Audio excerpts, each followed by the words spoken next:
On the 12th of June, AI-171 took off from Ahmedabad, and just seconds after its takeoff, it crashed just outside the Ahmedabad airport, leading to the loss of 241 passengers who were on board and one miracle survivor. Today, to discuss this more in detail, we have joining us a very special guest, Peter Neenan. He is a partner at Stewart, which is a law firm based in the UK, who's also advising and has been retained by multiple families who were impacted by this AI 171 crash. Peter, thank you so much for having this exclusive conversation with India today. We're really thankful for your time. Can you first start off by telling us a little bit about something that we've been reporting on since morning, which is this allegation that has now come to light that Air India is trying to put some sort of pressure on these families to disclose some financial details regarding their dependency and the financial details of the deceased members. Can you elaborate a little bit more on that? Sure, of course. And thank you for having me.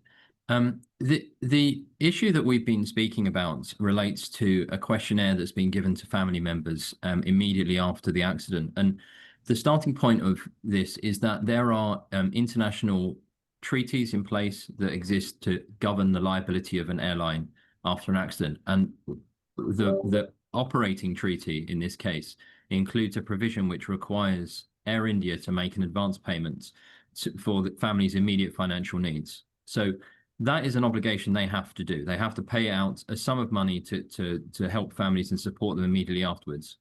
In other accidents, and what we would expect to see is that Air India would take details of family members, ID to support that, and bank account details, and that's it. That's all they should be taking, and then they make an advance payment and allow those family members to seek legal support to enable them to understand what their rights are. But instead, the questionnaire that we've seen that our clients have shown us includes questions about their dependency, includes questions about what deceased family members were earning.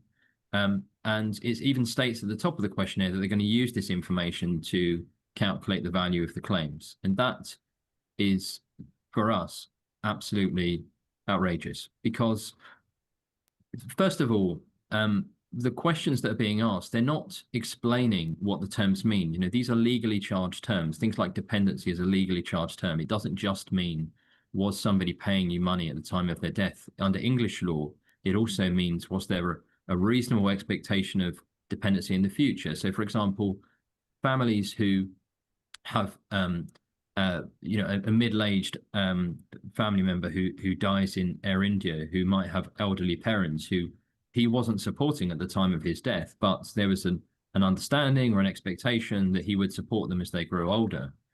That is dependency, but there's very few families I would expect that would have ticked the box to say that they were dependent in those circumstances.